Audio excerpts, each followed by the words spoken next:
truth universally acknowledged that if a mom is struggling with adoptive parenting, then the husband will probably be struggling too.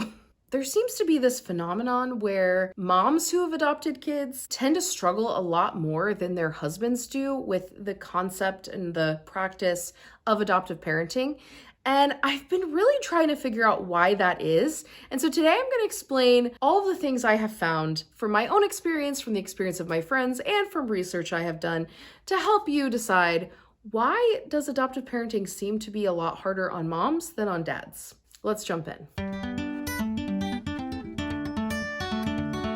Hey, welcome back to my channel. If you're one of my subscribers, I appreciate you so much for being here.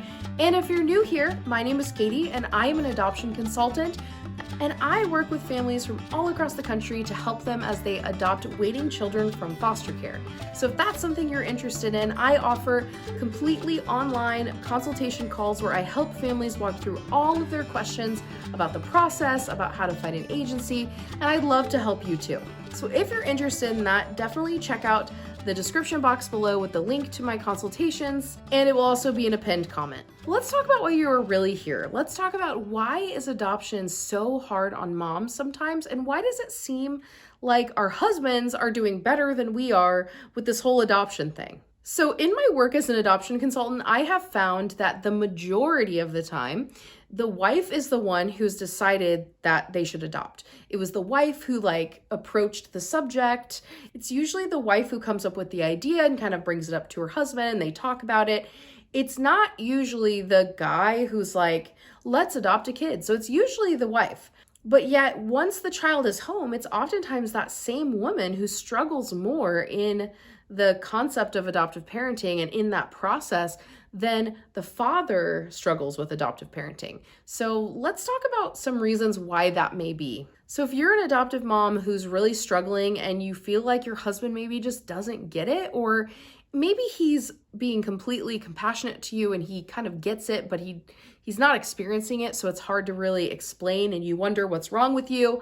Totally haven't been there in experience if you can't tell. I just want you to know that you are not alone and the things you're feeling are really normal, and you don't need to feel ashamed if you're struggling or if you're having a hard time connecting with your child. There is nothing wrong with you. You can get through it. It will get better. So first reason why it is oftentimes a little harder for moms than for dads is because when we think about the perspective of the child coming into our care, oftentimes, dads were not in the picture. Unfortunately, that is just the case in many of these situations. Maybe it was mom who raised them a little bit, or a grandma, or mom and mom's friend, or whatever it was. There are oftentimes women caretakers for the most part in these kids' lives. And so when they get a dad for the first time, it's kind of like, ooh, who's this fun random guy? And at first the child may struggle a little bit with the idea of having a guy around. There might be some discomfort. Maybe they've been abused by a male before. That can sometimes be the case as well.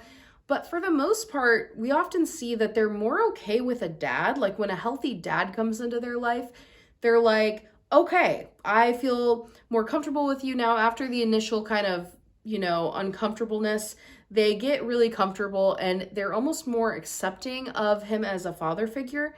Whereas if you think about the opposite side with the mom, if they had a female caretaker who's the one who they were separated from, and maybe who's the one who neglected them, that they can actually see that they neglected them, there can be a lot of difficult feelings surrounding the concept of a mother. And this is why it can make it a lot harder on the adoptive moms, because we're fighting a couple things that we didn't even create. So the first thing is that sometimes these kids will come to us and they really, really love their bio moms. They love them, and that's a good thing. But because they love them so much, they feel a torn loyalty. So let's say that they're having a good moment with you and they're like, oh, this is really fun. I really like her.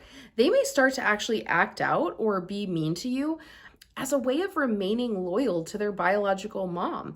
Because in their minds as a kid, if they love this mom, that must mean that they hate the other mom.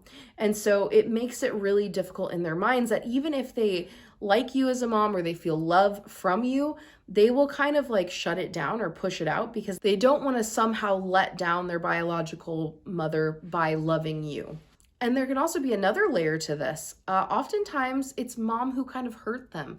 Maybe they had a mom who was abusive to them or would make really bad choices while they were around and put them in danger. Well, then moms aren't safe. So in their heads as kids, they think moms are not safe. My mom hurt me or my mom let me down. And so therefore all moms are unsafe. And why would I trust this person, especially who I just met and who took me away from my other mom? In their minds, they might be thinking that. So that can be really difficult. And I think that we don't give enough credit to that situation being what could be causing a divide between us and our adopted or foster children. And sometimes, moms, I'm just telling you, sometimes it has nothing to do with you. It has to do with their own stuff that they've been through. And we just have to love them through it and be patient and be secure in ourselves enough to know that even if they're acting out or speaking back to us or just kind of pushing us away, that it's not necessarily because we're doing anything wrong.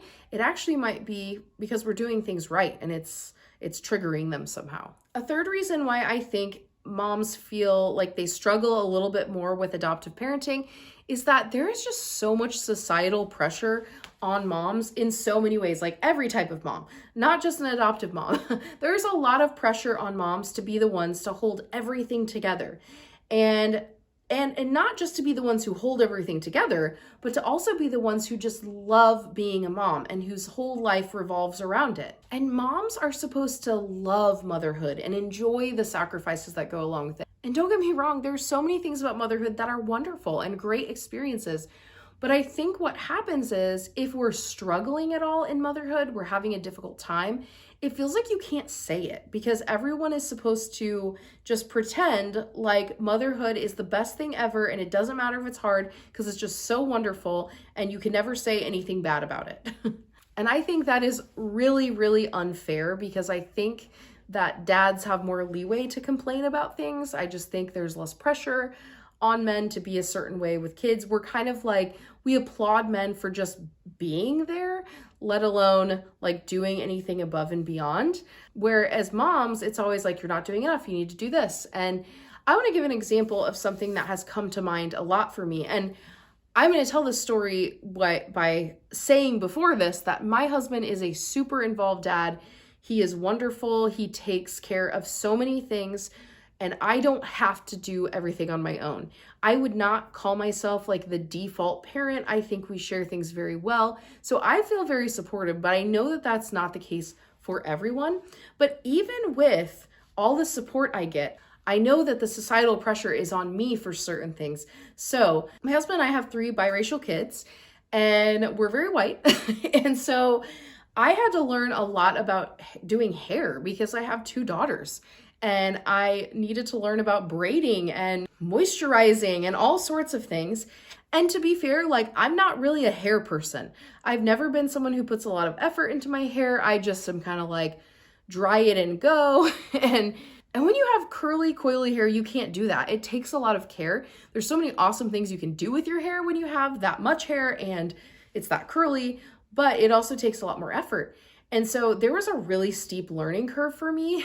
And I kind of felt this pressure, like, you know, if we go out in public and our girl's hair isn't looking neat and put together, like no one's going to look at that and then look at my husband and be like, you didn't take care of their hair. That's going to fall on me. Even though there were many times where my husband was working less hours than me, or he was a stay-at-home parent and I was working full time, things like that still, because of societal norms and pressures, they fall on me and the judgment would be directed towards me. And, you know, maybe you could say I'm reading into that, but I think at least in the area of the country we live in, I definitely think that would be the case, that it would be like, well, the mom isn't doing the hair right, when maybe I wasn't even the one home with the kid that day. So it's just, that's one of those pressures that I think we as women feel that the men don't really have to deal with. And there are a lot of things like that. And so even though these are little things, it's like all the little things build up. The little things like I'm not allowed to struggle with motherhood. I have to love it all the time. I have to be in charge of things. And if I don't take care of them or my husband doesn't take care of them, I'm the one to blame for it. I think there's a lot of expectations on women, even if they're working, just as much as their husband, that they're still kind of the homemaker, they're still taking care of all the things. And I just don't think that's super fair. Now, if you have a situation where you're a stay-at-home mom, that's awesome. And if that's like the dynamic that works the best, go for it. But I think it's really unfair when a woman works full-time and the husband works full-time, and yet the woman is doing like the majority of the tasks. And thankfully, that's not my experience, but I really feel for people who are in that situation.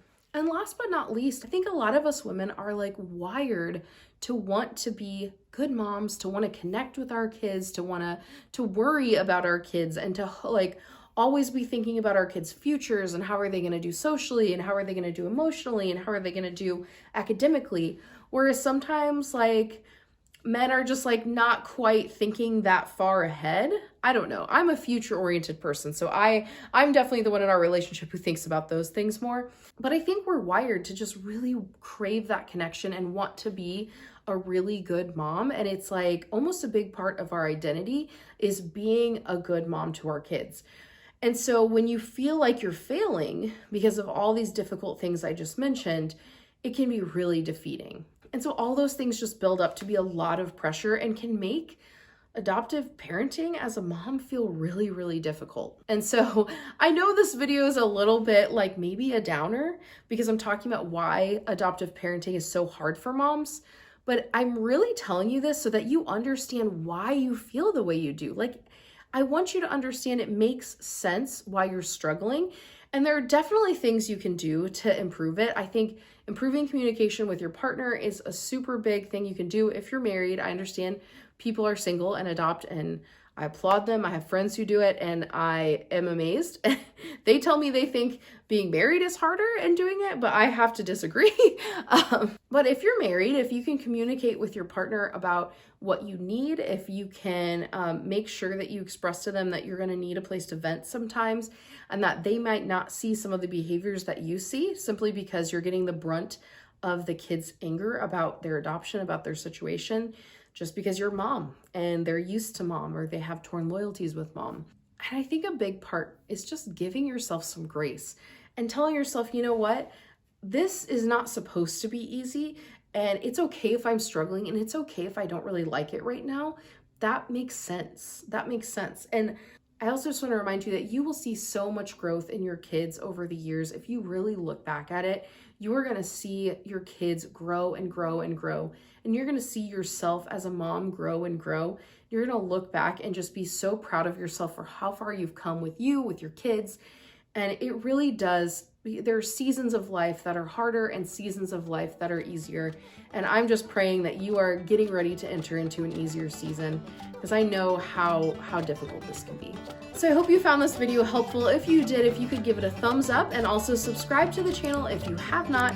If you would like to work with me as an adoption consultant, I would love to do that, so you can check out the link below. I hope you're having an awesome day, and I will see you next time.